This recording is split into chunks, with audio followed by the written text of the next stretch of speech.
Hello everyone, my name is Megha Balani and welcome to all of you. और आज का हमारा टॉपिक जो है वो है वाक्य रचना। इससे पहले हमने सारी सीरीज़ कर ली थी जिसमें हमने संज्ञा, सर्वनाम, क्रिया, विशेषण इन सबको समझा था। उसके बाद हमने देखा था संधि, देन समास, उपसर्ग, प्रत्यय। और आज हम क्या करने वाले हैं, वाक्य रचना। अब ये वाक्य रचना क्यों पढ़ना ज़रूरी है, पहले उसको समझते हैं। देखो, जब भी हम कोई बात बोलते हैं, ठीक है, लगमस या फिर बोले कल, आजा, मैं, ऐसे अगर हम शब्द बोलते हैं तो वो सही से समझ में नहीं आते हैं। चाहे हम उसको एक लाइन में लिख दें लेकिन वो समझ में नहीं आएंगे। क्यों? क्योंकि शब्दों को तो हमने लिख दिया, लेकिन शब्दों को सही क्रम में लिखना और जैसा हम कहना चाहते हैं सामने वाले को भी वही बात बिल्कुल वैसे ही समझ में आए, उसी को हम वाक्य कहते हैं। तो वाक्य रचना यानी कि वाक्य की रचना किस तरह से करते हैं, किस किस तरह के वाक्य होते हैं, उन सभी को हम डिटेल में देखेंगे। तो स्टार्ट करते हैं आज का हमारा टॉपिक, वाक्य रचना।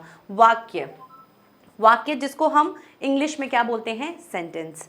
सेंटेंस क्या होता है? जब भी हम कोई मीनिंगफुल बात सामने वाले को जैसे बोलते हैं बिल्कुल वैसे समझ में आ जाती है, तब तो समझ लो कि उसने सही बात कन्वे कर दी है।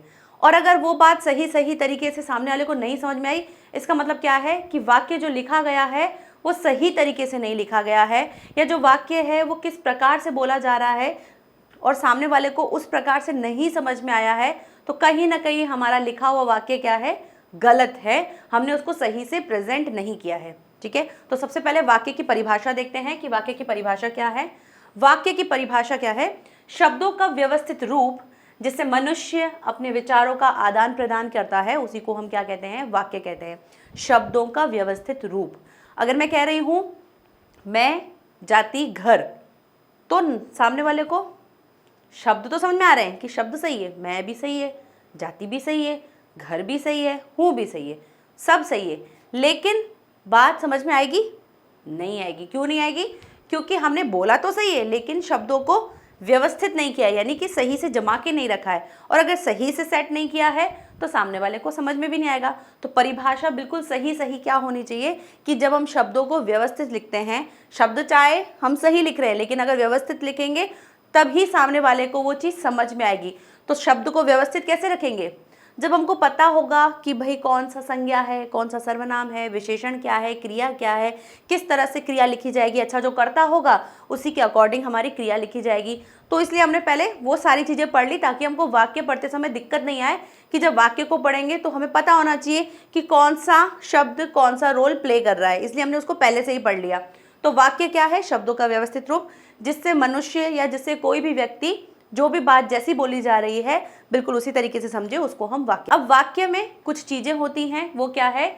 इसमें एक उद्देश्य और एक विधेय होता है, और ये दोनों वाक्य के क्या होते हैं, अंग होते हैं, एक वाक्य के पार्ट होते हैं। जब हम एक वाक्य लिखते हैं तो उस वाक्य में क्या होता है, दो पार्ट बनते हैं। एक होता है हमारा जिसको हम इंग्लिश में बोलते हैं सब्जेक्ट, ठीक है, या हिंदी में हम उसे क्या बोलते हैं, उद्देश्य। उद्देश्य यानी कि किस उद्देश्य, मतलब कौन है उसको करने वाला वो। और दूसरा आता है विधेय जिसको हम इंग्लिश में बोलते हैं प्रेडिकेट, ठीक है, प्रेडिकेट। तो प्रेडिकेट क्या होते हैं? जो भी काम करने वाला कर्ता जो होता है उसके बारे में बताते हैं कि कर्ता ने क्या किया है या कर्ता क्या है, उस सभी की डिटेल देने वाले को हम क्या कहते हैं, उसको हम प्रेडिकेट कहते हैं। और उद्देश्य क्या है? जो भी काम करने वाला है। तो हर एक वाक्य में एक उद्देश्य और एक विधेय तो होता ही होता है, और इसी को हम एक वाक्य का क्या कहते हैं, अंग कहते हैं। ठीक है, नाउ इसके उदाहरण देख लेते हैं। सबसे पहले उदाहरण देखो, अमित रोटी खाता है। तो कौन खाता है? अमित खाता है। तो जो फर्स्ट है ये अमित, ये कौन है हमारा? ये है हमारा उद्देश्य, ठीक है। और रोटी खाता है ये पूरा क्या है, हमारा विधेय। क्योंकि जो भी हमारा उद्देश्य है वो क्या कर रहा है, उद्देश्य के बारे में जो कुछ भी जानकारी दी जाती है वो सारा का सारा हमारा क्या कहलाता है, विधेय। इन सभी को हम क्या कहते हैं, प्रेडिकेट, ठीक है, जिसके बारे में। अब प्रेडिकेट के अंदर भी बहुत सारी चीज़ें होती हैं। कोई क्या होगा, वर्ब होगी, कोई आपका कॉम्प्लीमेंट होगा जिसको हम इंग्लिश में वर्ब कहते हैं, कॉम्प्लीमेंट्स कहते हैं, और हिंदी में क्या कहते हैं, क्रिया हो गई, आपका विशेषण हो गया, और अलग से और भी जितने भी समुच्चय बोधक अव्यय हो गए या जो भी शब्द होंगे वो सारे के सारे इस विधेय में आते हैं। लेकिन उद्देश्य में कौन आएगा? जो भी काम करने वाला कर्ता होगा या जिसके बारे में वाक्य में बात हो रही होगी वो हमारा उद्देश्य होता है। दूसरा देखते हैं, हम कल बाजार गए, तो इसमें हम जो है वो कौन है? हम है हमारा उद्देश्य, और कल बाजार गए ये क्या है? ये हमारा विधेय है। ठीक है, तो उद्देश्य विधेय ये दो क्या होते हैं? वाक्य के अंग होते हैं, बहुत इंपॉर्टेंट होते हैं। तो वाक्य समझ में आ गया क्या होता है? जब भी हम कोई अपनी बात, अपने शब्दों को व्यवस्थित रूप से रखते हैं और सामने वाले को जिस प्रकार से समझाना चाहते हैं वो उसी प्रकार से समझे, उसी को हम क्या कहते हैं? वाक्य कहते हैं। नेक्स्ट क्या है? वाक्य के अंग। क्या होता है वाक्य के अंग? जब हम वाक्य लिख रहे हैं तो उनको लिखने का कुछ रूल्स होते हैं, तभी हम उसको वाक्य बोल पाते हैं। तो वो रूल्स क्या है? किसी भी शब्द समूह को तब तक वाक्य नहीं कहा जा सकता जब तक उसमें ये निम्नलिखित तत्व शामिल नहीं हो जाते। अब ये तत्व क्या है?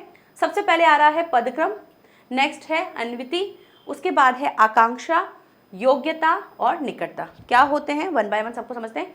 सबसे पहले दे रखा है पदक्रम।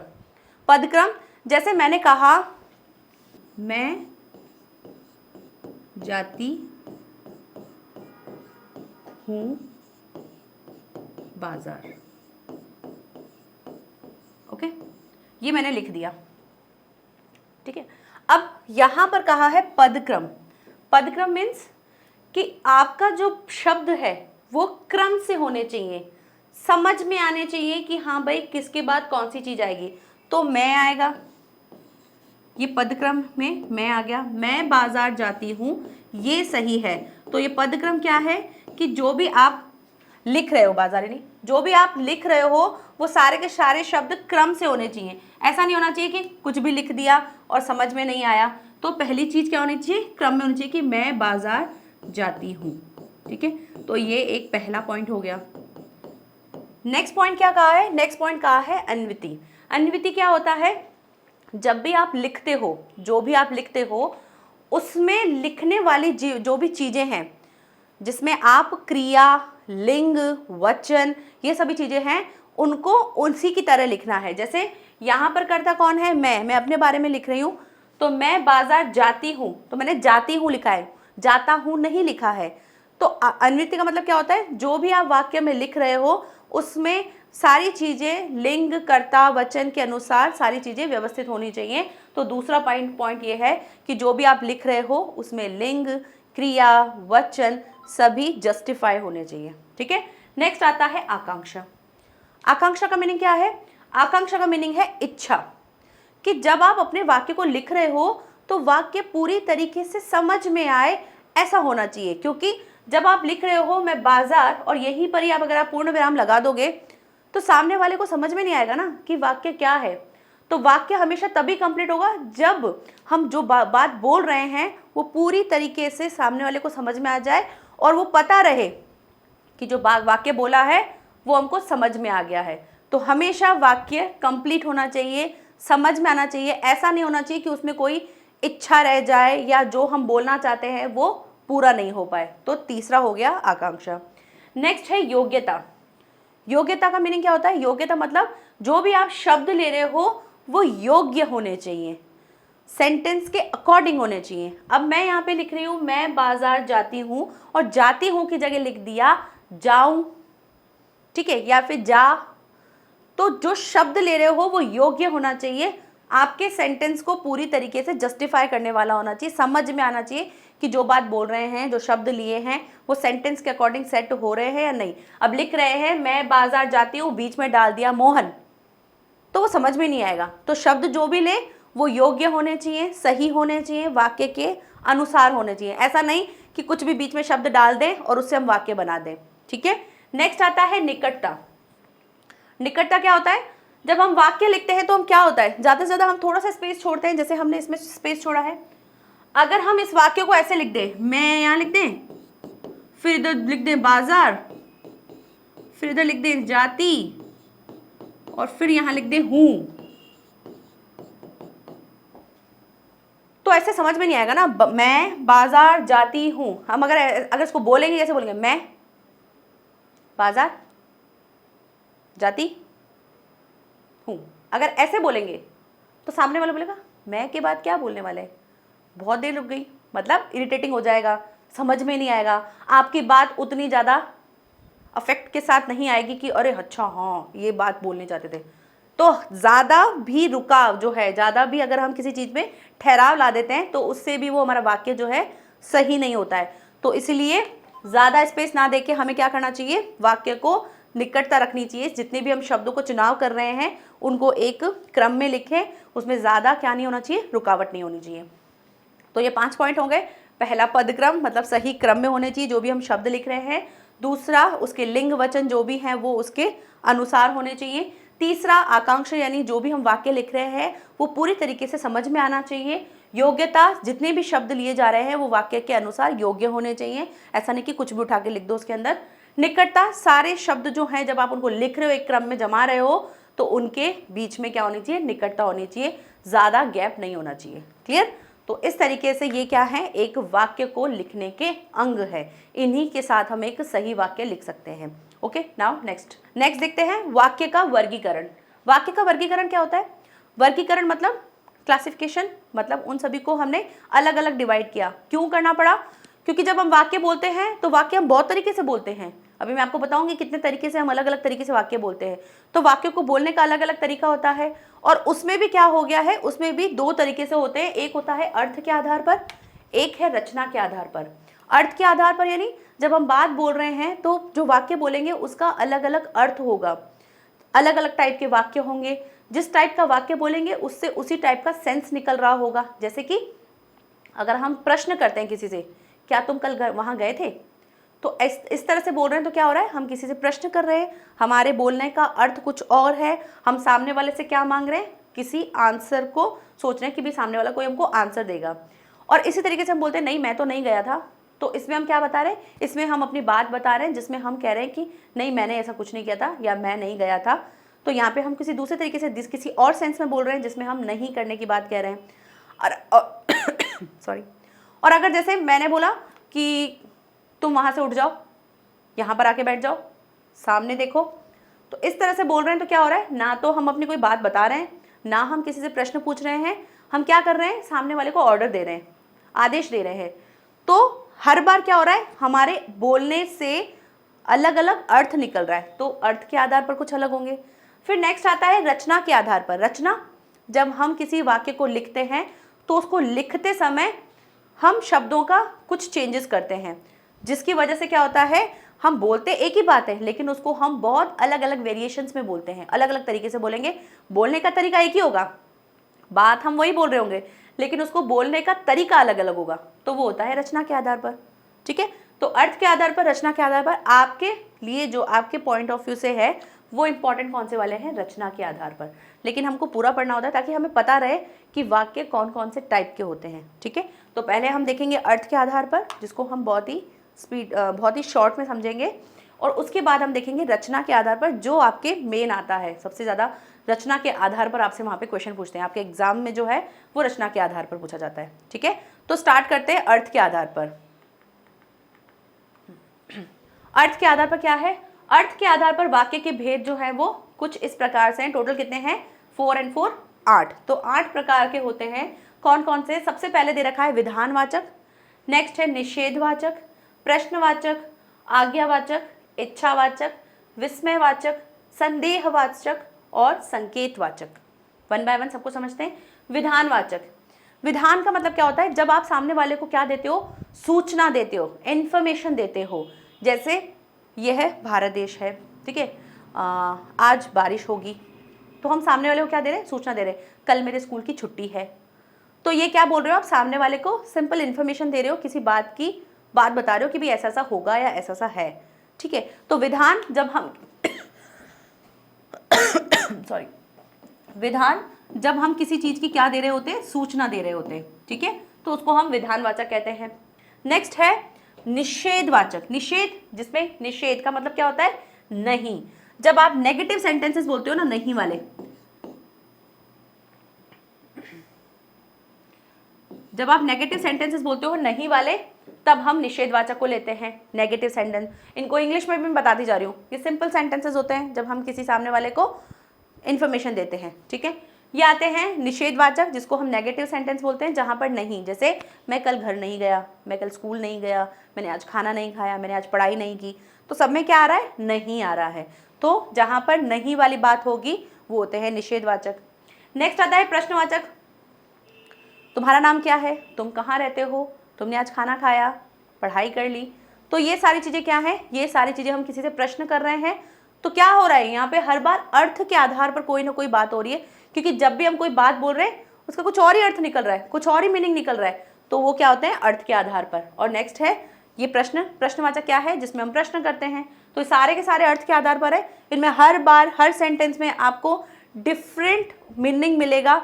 हर बार आपको किसी न किसी प्रश्न, जो भी आप बात बोल रहे हो, उसका कुछ अलग ही अर्थ निकलेगा। तो प्रश्नवाचक में हम क्या करते हैं? सामने वाले से प्रश्न करते हैं, जिसमें हमको क्या मिलेगा? कोई ना कोई रिप्लाई मिलने की हमको संभावना रहती है। नेक्स्ट आता है आज्ञावाचक। आज्ञावाचक जो हमारे टीचर्स, हमारी मम्मियाँ हमको हमेशा देते रहते हैं, ऑर्डर ऑर्डर एंड ऑर्डर।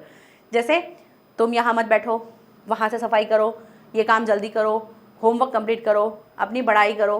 तो ये सारी चीज़ें क्या हो रही है? ये सारी चीज़ें हमको ऑर्डर दिए जा रहे हैं। तो यहाँ पर क्या बोलते हैं? आज्ञावाचक। नेक्स्ट आता है इच्छावाचक। इच्छावाचक कौन से होते हैं? जिसमें हम इच्छा यानी सामने वाले की इच्छा या उनकी विश के लिए करते हैं। इसको इंग्लिश में क्या बोलते हैं? इसको हम इम्पेरेटिव सेंटेंसेस कहते हैं ना, प्लीज शट द डोर, ठीक है, शट अप। ये सब चीज़ें क्या हैं? ये सब इंग्लिश में जो बोलते हैं ये होते हैं हमारे इम्पेरेटिव सेंटेंस। नेक्स्ट आता है इच्छावाचक, जिसको हम ऑप्टेटिव सेंटेंस कहते हैं, जिसमें हम सामने वाले के लिए क्या करते हैं? या तो उनको विश करते हैं, या फिर उनको बद्दुआएं देते हैं, या उनको आशीर्वाद देते हैं। तो जब भी हम कोई चीज़ किसी को अच्छा करने के लिए या उसको बुरा कहने के लिए जो वर्ड्स यूज़ करते हैं, वो सारे किस में आते हैं? हमारे इच्छावाचक। जैसे बोलते हैं ना, सदा सुखी रहो, दूधो नाव फूतो बलो, ठीक है, और सदा खुश रहो। तो ये सारी चीज़ें क्या हैं? ये सारी चीज़ें, किसी को बर्थडे विश करते हैं, एनिवर्सरी विश करते हैं, तो वो सारी चीज़ें किस में आती हैं? इच्छावाचक में आती हैं, ठीक है। नेक्स्ट आता है विस्मयवाचक। विस्मयवाचक जिसमें अच्छा कल तो तुम वहाँ गए थे, वाओ तुमने तो बहुत अच्छी ड्रेस पहन रखी है, हुर्रे हम मैच जीत गए। तो ये सारी चीज़ें क्या है? जिसमें हम विस्मय दिखाते हैं, जिसमें हमारा आश्चर्य आता है, या शोक होता है, या हम गुस्से में होते हैं। ये हम सब पढ़ चुके हैं ना विस्मयवाचक। तो ये सारी चीज़ें जब हमारे इमोशंस में, जब हम किसी वाक्य में डालते हैं, तो वो वाले कौन से हो जाते हैं? विस्मयवाचक वाले हो जाते हैं। नेक्स्ट आता है संदेहवाचक। संदेहवाचक क्या होता है? जिसमें संदेह होता है, शायद गेट पर कोई है, शायद घर पे कोई आया है, मुझे लगता है छत पर कोई है। तो ऐसे सारे शब्द जिसमें हमको क्या लग रहा है? कुछ कुछ संदेह लग रहा है, कुछ डाउट लग रहे हैं, वो क्या होते हैं? वो होते हैं हमारे संदेहवाचक। नेक्स्ट संकेतवाचक। संकेत जिसमें हम कुछ संकेत देते हैं, सामने वाले को कोई इशारा देते हैं। जैसे अगर हम बोलते हैं अगर तुम पढ़ाई नहीं करोगे तो फेल हो जाओगे, आज लगता है कि आज क्या हो जाएगी? बारिश हो जाएगी, ठीक है। तो इसमें क्या होते हैं? कुछ चीज़ें हम संकेत दे रहे हैं, सामने वाले को कुछ हिंट्स दे रहे हैं कि जिससे लगता है कि हाँ ये चीज़ हो सकती है या नहीं हो सकती। जैसे बोलते हैं कि अगर मेहनत करोगे तो अच्छा फल मिलेगा। तो ये सारी चीज़ें क्या है? ये हम कुछ संकेत दे रहे हैं, जिसमें ये करोगे तो ऐसा होगा, यदि तुम घर नहीं जाओगे तो लेट हो जाओगे। ये ऐसे सारे वाक्य होते हैं जिसमें हम क्या बताते हैं?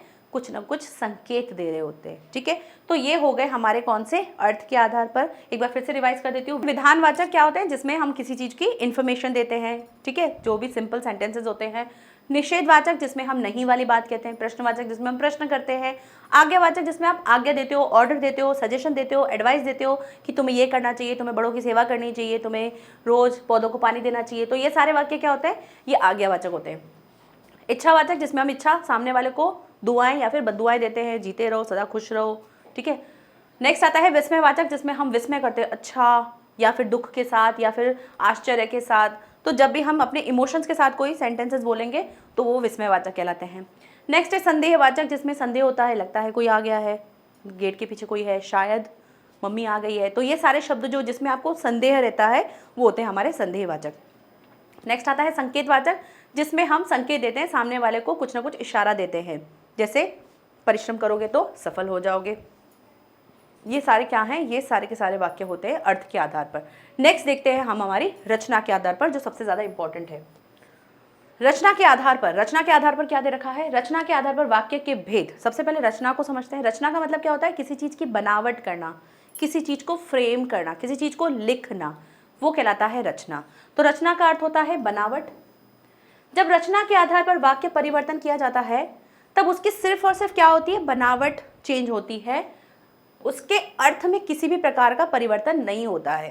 क्या होता है, जब हम रचना करते हैं तो उसमें कुछ टाइप होंगे अलग अलग जो हम आगे पढ़ने वाले हैं। अब उसमें जब भी आप लिखोगे तो वाक्य जब बोलोगे तो उसका फ्रेम चेंज होगा, मतलब लिखने का तरीका चेंज होगा, लेकिन जो आप बात बोल रहे हो ना, वो बात बिल्कुल सही तरीके से सामने वाले को वैसे ही समझ में आएगी जैसी आप चाहे सरल में बोल रहे हो, चाहे संयुक्त में बोल रहे हो, चाहे मिश्र में बोल रहे हो। बात का सेंस वही निकलेगा, सिर्फ और सिर्फ लिखने का तरीका चेंज होगा। ये बहुत इंपॉर्टेंट है। अगर इसको हिंदी में अच्छे से समझ लोगे ना तो इंग्लिश में आपका बहुत अच्छा वाला एक टॉपिक जो है काफ़ी हद तक सॉल्व हो जाएगा। क्यों? क्योंकि अगर आप ये सीख जाओगे तो आपको सेंटेंस आ जाएंगे। सेंटेंस के साथ साथ आपको जो simple sentence, compound sentence, complex sentence, उसकी समझ हो जाएगी, क्योंकि आप हिंदी में समझ लोगे तो आपको इंग्लिश में इजीली समझ में आ जाएगा। तीसरा, जो क्लॉजेज होते हैं, ठीक है, वो भी इसमें इंक्लूड हैं, तो वो भी आप हिंदी में अगर अच्छे समझ लोगे तो इंग्लिश में भी आपको समझ में आ जाएंगे। तो बहुत अच्छे से ध्यान से समझना, ये बहुत इंपॉर्टेंट है हिंदी के पर्पज से भी और इंग्लिश के पर्पज से भी, ठीक है। तो रचना के आधार पर में क्या होता है, रचना हम अलग अलग तरीके से करेंगे, लेकिन जब लिखेंगे तो सामने वाले को वो वही मीनिंग फील होगा जो हम चाहे सरल में बोल रहे हैं, चाहे संयुक्त में बोल रहे हैं, ठीक है। क्योंकि अभी हम आगे नेक्स्ट क्लास में इसको चेंज करना सीखेंगे, सरल से संयुक्त, संयुक्त से सरल, ये सारी चीज़ें भी हम चेंज करना सीखेंगे। तो वो सारी चीज़ें सीखने के लिए हमको पहले सारे वाक्यों के टाइप्स पता होने चाहिए। नेक्स्ट, रचना के आधार पर वाक्य कितने होते हैं, 3 प्रकार के होते हैं। कौन कौन से? सरल, संयुक्त और मिश्र। सरल जिसको हम सिंपल सेंटेंस कहते हैं, संयुक्त जिसको हम कंपाउंड सेंटेंस कहते हैं, और मिश्र वाक्य जिसको हम कॉम्प्लेक्स सेंटेंस कहते हैं, ठीक है। ये 3 प्रकार के होते हैं। इन तीनों प्रकारों को हम समझेंगे, इनके वाक्य को समझेंगे, फिर 1 बाय 1 इनका परिवर्तन करना सीखेंगे, जो हम नेक्स्ट क्लास में सीखेंगे। तो ये हो गया रचना के आधार पर। आगे बढ़ते हैं, मूव करते हैं हमारे नेक्स्ट सरल वाक्य पे। ध्यान से समझना, हर एक चीज को, हर एक बात को, हर एक शब्द को बिल्कुल पकड़ के रखना, क्योंकि बहुत अगर ये समझ में आ गया तो परिवर्तन करने में प्रॉब्लम नहीं आएगी, क्योंकि परिवर्तन ही सबसे इंपॉर्टेंट है, उसको आपको अच्छे से सीखना है, ठीक। सरल वाक्य, जिस वाक्य में एक ही क्रिया होती है, इंपॉर्टेंट, व्हाट, एक ही क्रिया होती है, मीन एक ही वर्ब होगा, एक ही एक्शन होगा, एक ही काम हो रहा होगा, ठीक है, जिसमें सरल वाक्य में। साथ ही जिसमें कोई उपवाक्य नहीं होगा। ये उपवाक्य क्या है, इसको अभी हम आगे समझेंगे। उपवाक्य नहीं होगा, उसे हम क्या कहते हैं, सरल या साधारण वाक्य कहते हैं। सिंपल सेंटेंस किसको कहते हैं, जिसमें एक ही वर्ब होगी, एक ही काम होगा, उसको हम क्या कहते हैं, सरल वाक्य कहते हैं। सरल वाक्य के 2 घटक होते हैं, इसमें भी 2 घटक होते हैं। कौन कौन से?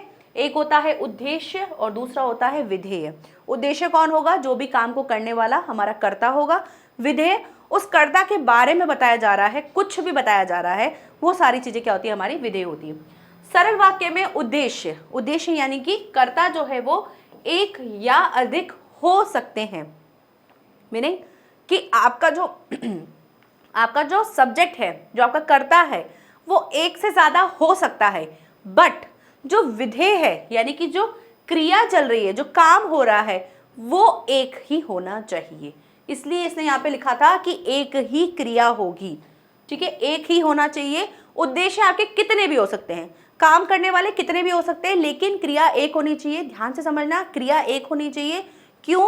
क्योंकि जब आगे परिवर्तन करना सीखेंगे तो हमको तब ये वाली बात याद रहेगी, तभी हम चेंज कर पाएंगे, वरना हम फंस जाएंगे, हमको नहीं समझ में आएगा। तो एक ही क्रिया होनी चाहिए। जैसे विविधा व्यायाम करती है, ठीक है, तो यहाँ पे काम करने वाली सब्जेक्ट कौन है, एक ही है, विविधा। विविधा क्या करती है, व्यायाम करती है। क्या कर रही है भाई, एक ही काम कर रही है ना, क्रिया एक ही हो रही है, एक ही काम हो रहा है, ठीक है, ये सरल वाक्य है।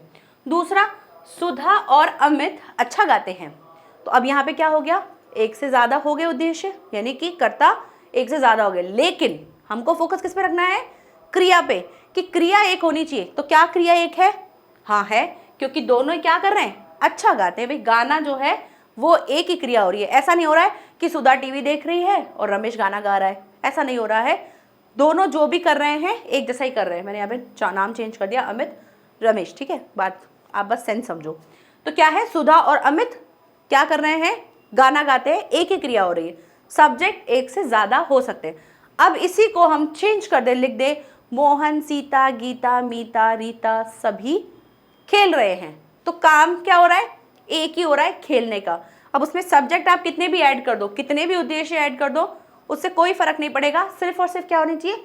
क्रिया एक होनी चाहिए। भाई सब लोग खेल ही रहे ना, हाँ खेल रहे हैं। ऐसा नहीं हो रहा कि 2-3 लोग कुछ कर रहे हैं, 2-3 लोग कुछ कर रहे हैं, नहीं, सभी के सभी एक ही काम कर रहे हैं। तो क्रिया एक होनी चाहिए। आपके उद्देश्य एक से ज्यादा कितने भी हो सकते हैं। क्लियर? तो ये हो गया हमारा सरल वाक्य जिसमें एक क्रिया होगी। तो फोकस किस पे रखोगे? एक क्रिया, काम एक, कर्ता कितने भी हो, काम एक होना चाहिए, तब तो वो कहलाता है हमारा सरल वाक्य। ये वर्ड जो है उपवाक्य, इसको हम अभी समझेंगे, ठीक है। नेक्स्ट नेक्स्ट आता है जो सरल वाक्य होते हैं, उनको जब हम करते हैं तो हमको कुछ बातों का ध्यान रखना पड़ता है। वो बातें कौन कौन सी है उनको समझ लेते हैं। पहली बात क्या दे रखी है? सरल वाक्यों में सदैव एक ही क्रिया होती है, वह या तो सकर्मक होगी या फिर अकर्मक होगी। सकर्मक अकर्मक याद है? जब हमने क्रिया समझा था तो सकर्मक जिसमें कर्म होता है, अकर्मक जिसमें कर्म नहीं होता है। तो क्रिया कैसी भी हो सकती है, सकर्मक भी हो सकती है, अकर्मक भी हो सकती है। सिर्फ और सिर्फ फोकस किस पे रखना है? एक ही क्रिया होनी चाहिए, ठीक है। नेक्स्ट पॉइंट क्या है? अकर्मक क्रिया के साथ कर्म का प्रयोग नहीं होता है। पता है कि जब अकर्मक क्रिया होगी तो उसमें कर्म होगा ही नहीं, इसलिए तो उसका नाम अकर्मक रखा गया है, ठीक है। नेक्स्ट,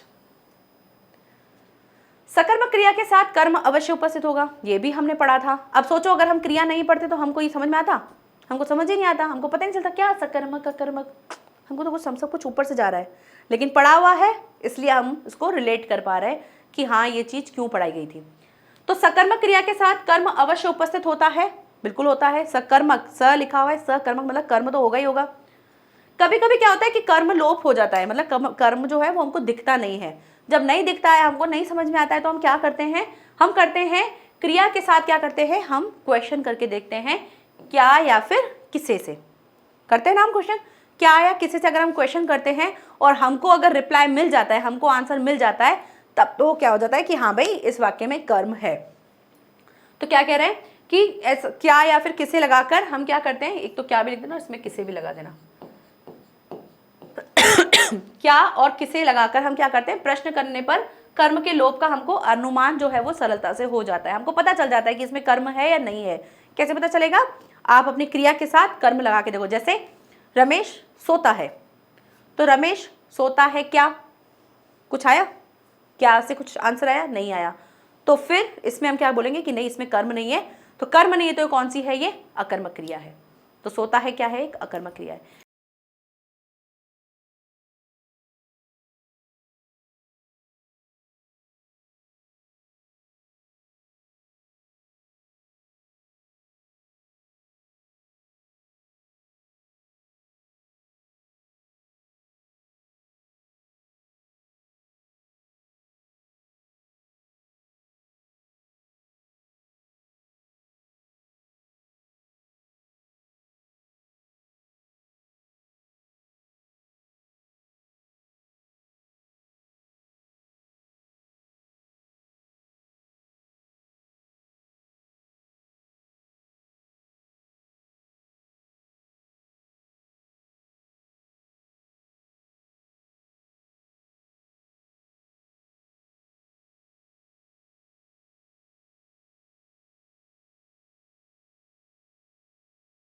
लेकिन अगर हम कहते हैं सीता बाजार से फल लाई, तो सीता बाजार से फल लाई, सीता क्या लाई?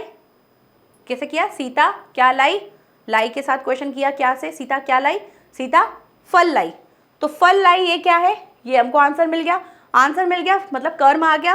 कर्म आ गया तो हमारी क्रिया कैसी हो गई? क्रिया हो गई हमारी सकर्मक। तो कर्म मिल जाए तो सकर्मक, कर्म ना मिले तो अकर्मक। तो ये थर्ड पॉइंट हमको समझ में आ गया। नेक्स्ट पॉइंट क्या है? सकर्मक क्रिया वाले वाक्य में क्रिया द्विकर्मक भी हो सकती है। इस स्थिति में वाक्य में दो कर्म उपस्थित होते हैं। अगर क्रिया होगी तो वो सकर्मक होगी, और अगर सकर्मक होगी तो उसमें फिर कंडीशन लग जाती है। क्या लग जाती है भाई? सकर्मक है तो उसमें या तो एक कर्मक वाला होगा या फिर द्विकर्मक वाला होगा। अगर एक कर्मक वाला होगा तो कैसे होगा? जैसे मैंने बोला सीता बाजार से फल लाई, ठीक है, सीता बाजार से फल लाई, ठीक है। अब अगर मैं इसमें क्वेश्चन करती हूं, सीता क्या लाई? सीता लाई भाई फल लाई। तो यहां से तो एक ही चीज आ रही है कि सीता क्या लाई? सीता फल लाई। लेकिन अब इसमें क्या है? एक ही कर्म आ रहा है, क्योंकि दूसरा हम कर्म कैसे फाइंड करते हैं? दूसरा कर्म हम फाइंड करते हैं किसको या फिर किसके लिए, तब हम बोलते हैं कि हाँ इसमें दो कर्म है, लेकिन यहाँ पे एक ही कर्म आ रहा है तो ये एक कर्मक हो गया। लेकिन द्विकर्मक कैसे होगा? अगर मैं लिख दूं सीता मोहन के लिए फल लाई, तो क्या हो जाएगा भाई? सीता क्या लाई? फल लाई। किसके लिए लाई? मोहन के लिए लाई। तो दो कर्म आ गए, एक तो फल आ गया और दूसरा क्या आ गया? दूसरा मोहन आ गया।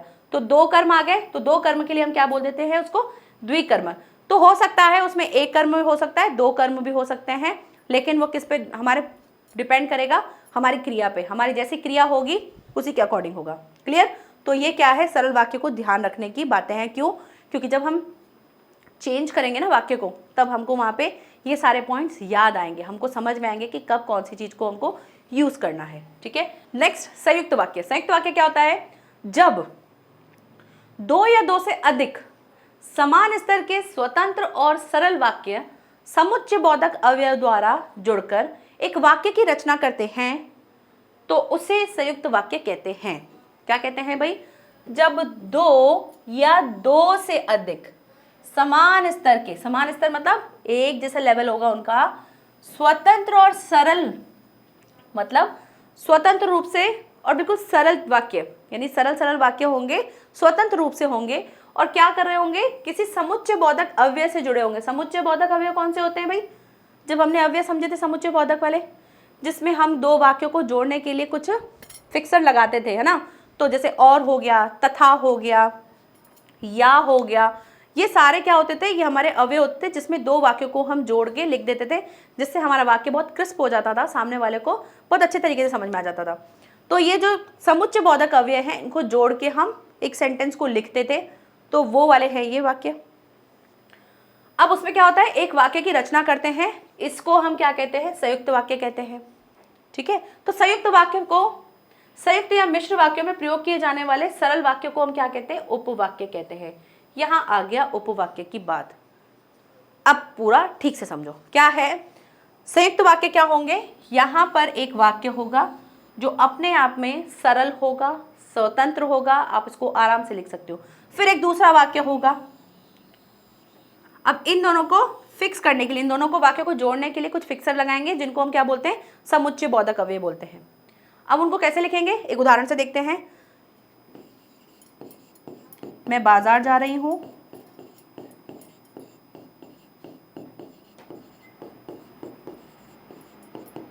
और या फिर लिख सकते हो मैं बाजार जा रही हूं, मोहन घर जा रहा है,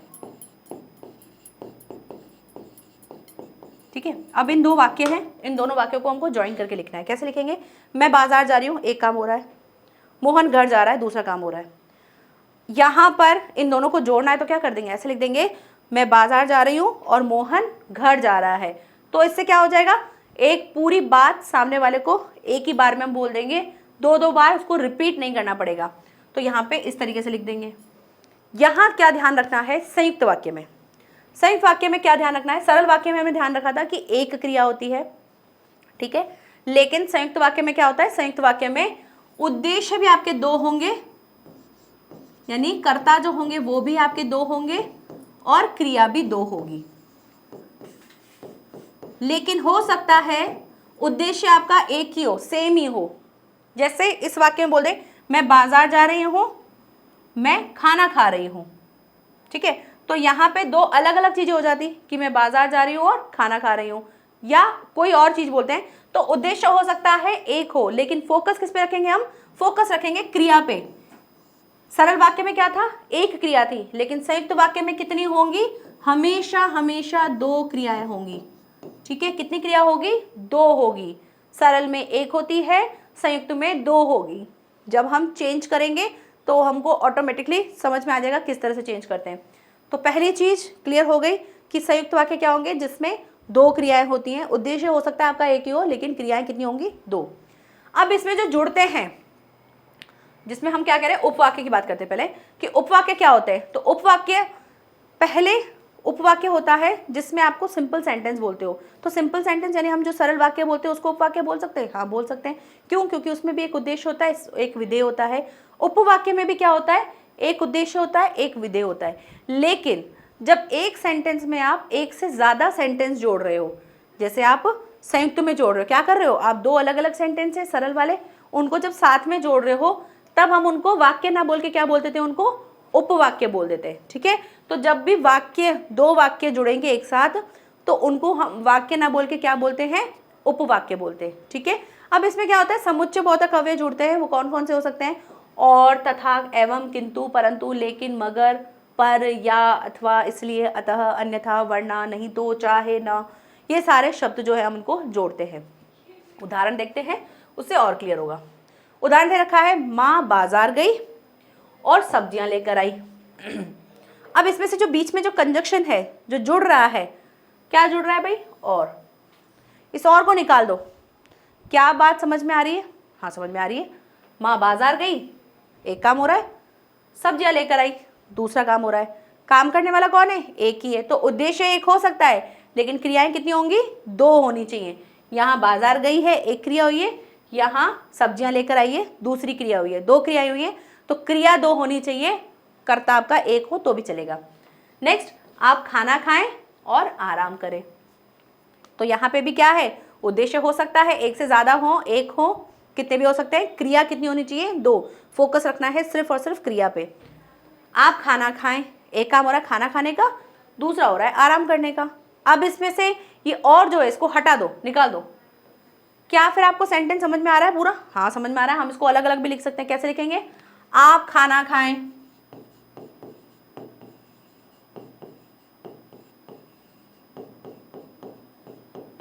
आप आराम करें।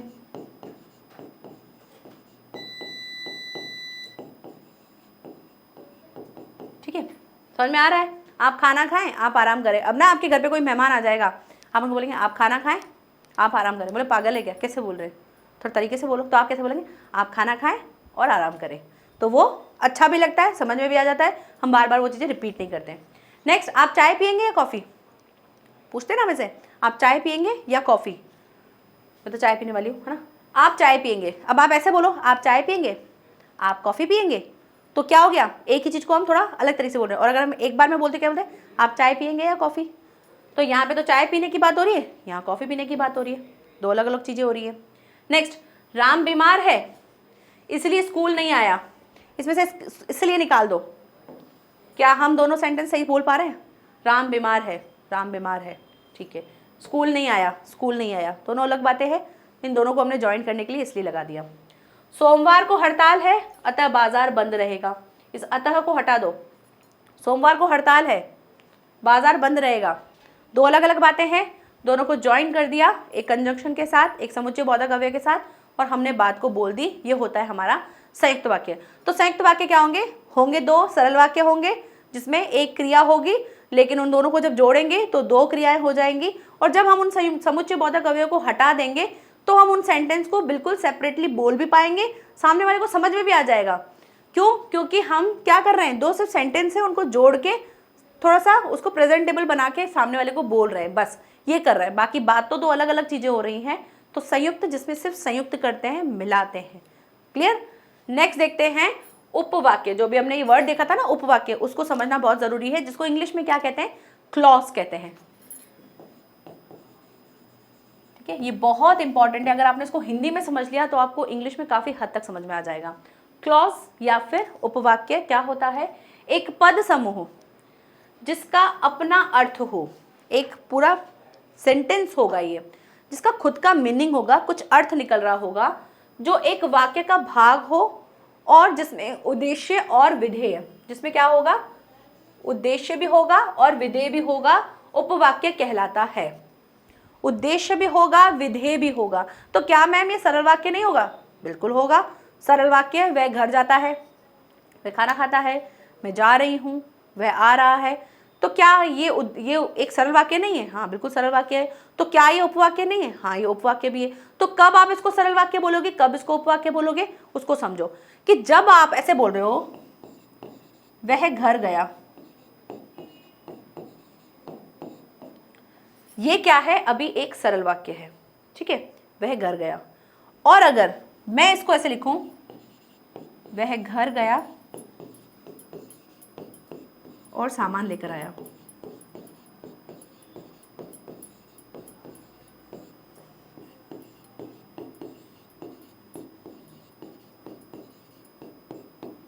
अब जो ये मैंने वह घर गया ये लिखा है ना, अब ये क्या हो गया, एक उपवाक्य हो गया। क्यों? क्योंकि जब आप उसको सिंपल ऐसे ही लिख रहे हो तब तो ये सरल वाक्य कहलाएगा, लेकिन जैसे ही आपने क्या किया, जैसे ही आपने इसको दो सेंटेंस में कंबाइन करने की कोशिश की, तब ये वाक्य क्या बन गया, ये उपवाक्य कहलाने लग गया। क्यों? क्योंकि ये किसी वाक्य के अंदर सेट हो रहा है, खुद से अलग से नहीं है। अगर खुद से अलग से होगा तब इसको सरल वाक्य बोलेंगे।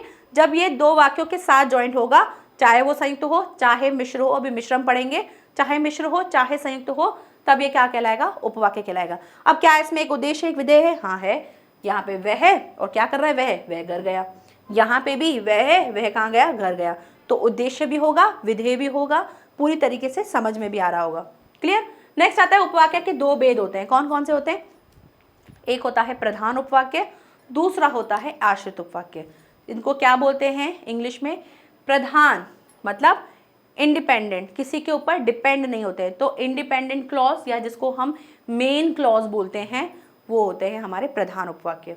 आश्रित उपवाक्य जो किसी पे डिपेंड होते हैं, जो डिपेंड होंगे वो आश्रित उपवाक्य कहलाते हैं।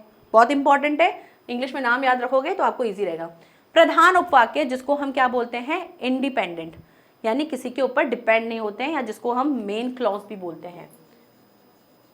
क्या कहलाते हैं इनको, क्या होते हैं ये, इनको समझते हैं। किसी वाक्य में जो उपवाक्य किसी पर आश्रित नहीं होता, किसी के ऊपर डिपेंड नहीं होता है, उसको जरूरत नहीं पड़ती किसी के साथ कंप्लीट होने के लिए, उसको हम क्या बोलते हैं, प्रधान उपवाक्य बोलते हैं। ये क्यों पढ़ रहे हैं? क्योंकि अभी हम मिश्र वाक्य जो पढ़ेंगे उसमें हमको ये काम आएगा। तो क्या होते हैं प्रधान उपवाक्य? जैसे दे रखा है, जो घड़ी आपने दी थी वह खो गई। अब यहाँ पे क्या हो रहा है, यहाँ पे ऐसा हो रहा है कि दो सेंटेंस है जिसको हम बोल रहे हैं, और उसमें से हमको एक सेंटेंस ऐसा लगेगा जो अपने आप में अगर हम उसको अलग से लिखें ना तो उसका मीनिंग समझ में आ जाएगा, और एक को हम नहीं लिखेंगे, मतलब अलग से लिखेंगे, तो उसका मीनिंग समझ में नहीं आएगा, उसमें लगेगा कि कुछ मिसिंग है। कैसे? जो आपने घड़ी दी थी, यहाँ पे कॉमा लग रहा है, जो आपने घड़ी दी थी, एक बात हम कंप्लीट कर रहे हैं, जो आपने घड़ी थी, अगर आप ऐसे बोल रहे हो तो सामने वाले को बात समझ में आ रही है? जो आपने घड़ी दी थी, हाँ, तो वो क्या हो गई, टूट गई, मिल गई, खराब हो गई। सामने वाले के ऊपर पूरी इन्फॉर्मेशन नहीं आ रही, उसको नहीं पता चल रहा है कि बात क्या बोल रहे हैं भाई, क्या वो घड़ी क्या हुआ उसका। लेकिन अगर आप ये लिखते हो वह खो गई, तो सामने वाले को समझाएगा वह खो गई। कोई भी बात बोल रहे थे, आपने उसमें बोला वह खो गई, तो सामने वाले को बोला अच्छा खो गई, ठीक है, तो सामने वाले को बात समझ में आ गई कि कुछ खोया है, किसी खोने की बात हो रही है। यहाँ पे हमको सामने वाले से कुछ पूछना नहीं पड़ेगा कि क्या खो गई, कैसे खो गई, किधर खो गई, क्यों खो गई, हमारे अंदर वो वाले क्वेश्चन नहीं आ रहे हैं। तो जहां पर आपके क्वेश्चंस नहीं आए तो समझो वो तो क्या है, वो इंडिपेंडेंट है, आप उसको अलग से लिख दो, समझ में आ जाएगा। तो वह खो गई क्या हो गया, हमारा प्रधान उपवाक्य हो गया। मूव करते हैं आगे। आश्रित उपवाक्य जिसमें डिपेंड होगा। आश्रित उपवाक्य दूसरे उपवाक्य पर आश्रित होगा। आश्रित क्या होगा, किसी के ऊपर डिपेंड होगा। जैसे यही एग्जाम्पल हमने फिर से लिया है, जो घड़ी आपने दी थी वह खो गई। यहाँ पे वह खो गई क्या है, ये है इंडिपेंडेंट, यानी कि प्रधान, किसी के ऊपर डिपेंड नहीं है। ये आश्रित है, क्यों? क्योंकि हम अगर ऐसे बोलते हैं जो घड़ी आपने दी थी, तो इसका मतलब क्या है कि वाक्य कहीं ना कहीं मिसिंग है, इसको किसी ऐसे सेंटेंस के साथ जोड़ने की जरूरत पड़ रही है जिससे इसका मीनिंग निकल पाए। ठीक है, तो समझ रहे हो ना, आश्रित जब आप कोई बात बोलोगे तो वो कंप्लीट नहीं लग रही होगी, उसके साथ कुछ ऐड करने की जरूरत पड़ेगी, तभी वो ऐड मतलब कंप्लीट वाला फील देगा। तो जो इनकम्प्लीट होगा वो इंडिपेंडेंट हो जाएगा, यानी कि आश्रित हो जाएगा। तो जो घड़ी आपने दी थी वो क्या कहलाएगा, हमारा आश्रित उपवाक्य। ठीक है, नेक्स्ट आगे बढ़ते हैं। प्रधान और आश्रित, समझ में आ गया।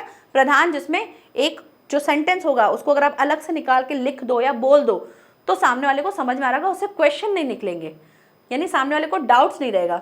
और आश्रित में क्या होगा, वो वाक्य जो है उसको ऐसा लग रहा होगा कि कुछ सेट करने की जरूरत पड़ रही है, कुछ उसके साथ लगाने की जरूरत पड़ रही है।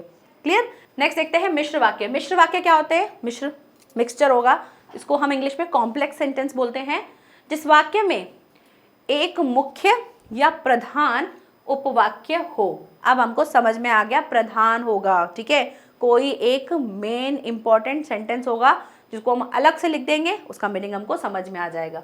और अन्य आश्रित उपवाक्य होंगे, अन्य मतलब यानी कि एक मिश्र वाक्य में आपका एक तो मेन होगा ही होगा, बाकी आप कितने भी सेंटेंस ऐड करो वो अलग हैं, वो उसके ऊपर डिपेंड होंगे, लेकिन मेन एक सेंटेंस होना चाहिए, एक उपवाक्य होना चाहिए, एक क्लॉज होना चाहिए जो हम सही सही तरीके से अलग से निकाल के अगर लिख पाए तो सामने वाले को वो समझ में आ जाए।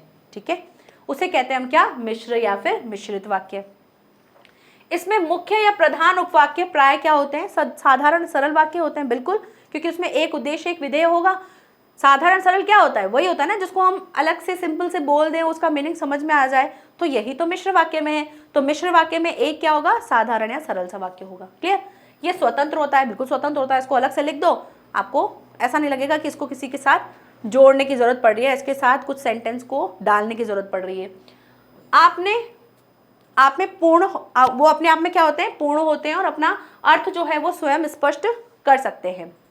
मिश्र वाक्य के आश्रित उपवाक्य में क्या लगाते हैं, हम कुछ फिर से कंजंक्शन लगाते हैं, कुछ और भी हमारे समुच्चय बोधक अवयव जुड़ते हैं, जैसे कि, जो, जिस, जहां, अगर, तो, जैसे, तैसे, क्योंकि, ऐसे, वैसे, यदि, तो, ये ऐसे कुछ कुछ शब्द जो हैं वो जुड़ते हैं। सो यदि और तो का जुड़ता है, ठीक है, और अगर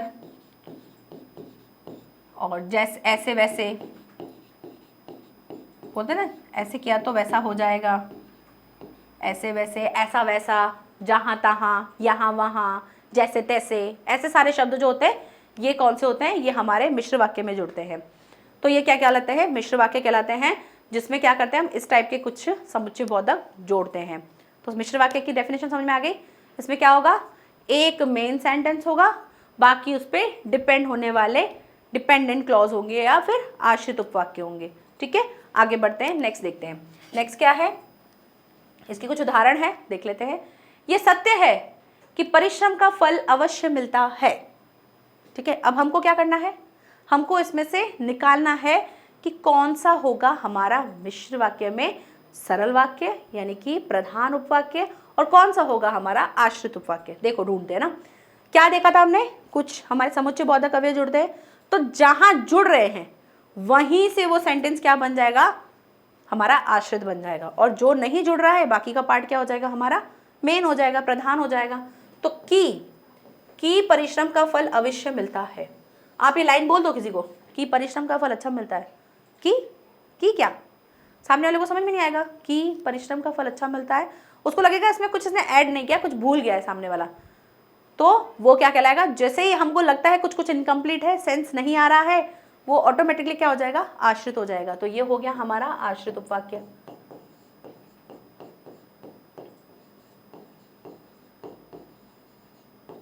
नेक्स्ट क्या है, ये सत्य है। आप ये बात बोलो, ये सत्य है, सामने वाले को लगेगा अरे नहीं ये सत्य है, ये सत्य है, मतलब सामने वाले को क्वेश्चन नहीं आ रहा दिमाग में, ये सत्य है, आपने ये बात बोल दी, सामने वाला समझ जाएगा हाँ ठीक है, अच्छा ओके, ऐसे बोलेगा वो ना, उसको अंदर क्वेश्चंस नहीं आएंगे। नेक्स्ट, तुम वहीं चले जाओ जहां तुम्हारा मित्र गया, जहां तुम्हारा मित्र गया, ऐसे बोल दो किसी को, जहां तुम्हारा मित्र गया, कहाँ गया, किधर गया, क्वेश्चन आ रहा है ना, कंप्लीट नहीं लग रहा, जहां तुम्हारा मित्र गया, कहाँ गया, किधर गया, कौन सा मित्र गया, तो क्वेश्चन आ रहे हैं, पूरा कंप्लीट नहीं लग रहा है, तुम वहीं चले जाओ, तुम वहीं चले जाओ, अगर ऐसे कर दिया इशारा तुम वहीं चले जाओ, तो हमको समझ में आ रहा है कि भी वहां जाने की बात कर रहे हैं, तो ये सेंस आ रहा है। तो ये हो गया हमारा प्रधान उपवाक्य, और ये कौन सा हो गया हमारा आश्रित। समझ रहे हो ना कि क्या बोल रहे हैं, समझ रहे हो। नेक्स्ट है, वो देखा है तुमने जो घड़ी आपने दी थी वह खो गई। अगेन वह खो गई, तो खो गई, समझ में आ रहा है भाई, खो गई, ठीक है। तो ये क्या है, ये तो समझ में आ रहा है कि भाई हमारा प्रधान है। जो घड़ी आपने दी थी, कौन सी घड़ी दी थी, कब दी थी, कैसी दी थी, क्वेश्चन आ रहा है ना। तो ये क्या हो गया हमारा आश्रित उपवाक्य। अब आपने एक चीज नोट की होगी कि मैम यहाँ पे तो की इधर आया, यहाँ पे जहां से हुआ, यहाँ पे जो से इधर से हो गया। तो बिल्कुल मिश्र वाक्य में जो आपके कंजंक्शन होते हैं ना, वो स्टार्टिंग में भी हो सकते हैं, बीच में भी हो सकते हैं, एंड में भी हो सकते हैं। संयुक्त वाले में क्या होते हैं, संयुक्त वाले में हमेशा आपको सेंटर में ही मिलेंगे जो समुच्चय बोधक अवयव मिलेंगे, क्योंकि वो दो वाक्यों को जोड़ने का काम कर रहे होंगे। लेकिन मिश्र वाक्य में आपको सेंटेंस के पहले भी मिल सकता है, सेंटेंस के बीच में भी मिल सकता है और सेंटेंस के एंड में भी मिल सकता है। तो ये मिश्र वाक्य की पहचान है। नेक्स्ट, यदि आप मेहनत करोगे तो परीक्षा में पास हो जाओगे। यहां से तो परीक्षा में पास हो जाओगे, ऐसे बोलो तो परीक्षा में पास हो जाओगे, तो परीक्षा में पास हो जाओगे। ये सेंटेंस थोड़ा कम समझ में आ रहा है। यदि आप मेहनत करोगे, अब इसमें भी क्या है, इसमें इन्होंने क्या करा है, दो कंजंक्शन को जोड़ा है। कौन सा, एक यदि, एक तो। आप मेहनत करोगे, ये बात बोलेंगे, आप मेहनत करोगे, तो हमको बात समझ में आ रही है। अब इन्होंने क्या किया, क्योंकि यदि और तो एक कंबाइंड वाले कंजंक्शन होते हैं, जैसे देखा है ना, नॉट ओनली बट ऑल्सो, ठीक है। जैसे नीदर, नॉर, ईदर, और, ये क्या होते हैं, एक ग्रुप के साथ चलते हैं, जिसमें क्या होता है, दो पेयर्स होते हैं और दो एक आगे लगता है, बाकी दूसरा बाद में लगता है। तो ऐसे ही यदि और तो का भी एक कॉम्बिनेशन होता है। तो यदि और तो दोनों क्या है, कंजंक्शन है।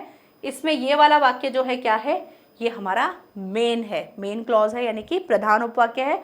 और ये क्या है, आश्रित उपवाक्य। नेक्स्ट, राघव ने दुकान खरीदी जो उसके मामा की थी। जो उसके मामा की थी, ऐसे बोलो, जो उसके मामा की थी, क्या थी उसके मामा की, कपड़े, दुकान, क्या, नहीं समझ में आ रहा ना, कुछ इनकम्प्लीट लग रहा है। राघव ने दुकान खरीदी, ये हमको समझ में आ रहा है, राघव ने दुकान खरीदी, ये हमको पूरी पूरी बात समझ में आ रही है, किसी पे डिपेंड नहीं है। लेकिन जो उसके मामा की थी, ये हमको थोड़ा सा समझ में नहीं आ रहा, भाई उसके मामा की क्या थी। तो जहां पे आपको सही सही वाक्य एक पूरा निकल के आ जाता है, वो प्रधान होता है, जो उस पर डिपेंड होता है वो आश्रित होता है। और इस टाइप के सेंटेंसेस को हम क्या कहते हैं, मिश्र वाक्य कहते हैं। तो आज का जो अगर हम ओवरऑल देखें पूरा कंप्लीट, तो क्या क्या है, मेन है आपके वाक्य के टाइप्स। तो पहला हमने देखा था अर्थ के आधार पर, जिनको मैंने बहुत अच्छे से समझा दिया था। दूसरा रचना के आधार पर, जिसको फिर से एक बार समझ लो। रचना के आधार पर हमारे तीन होते हैं। पहला होता है सरल, दूसरा होता है संयुक्त, और तीसरा होता है मिश्र। सरल में क्या होगा, सरल में भाई एक उद्देश्य, दो उद्देश्य, कितने भी उद्देश्य हो सकते हैं, लेकिन क्रिया क्या होगी, एक ही, क्रिया एक ही होगी, ठीक है। तो ये सरल की बात है कि उद्देश्य चाहे एक से ज्यादा हो सकते हैं, लेकिन काम करने जो काम चल रहा है वो एक ही होना चाहिए। नेक्स्ट, संयुक्त क्रिया। संयुक्त जिसमें क्या होगा, उद्देश्य चाहे आपका एक हो, दो हो, कितने भी हो सकते हैं, लेकिन क्रिया कितनी होंगी, क्रिया दो होंगी। इसमें एक होगी, इसमें दो होगी।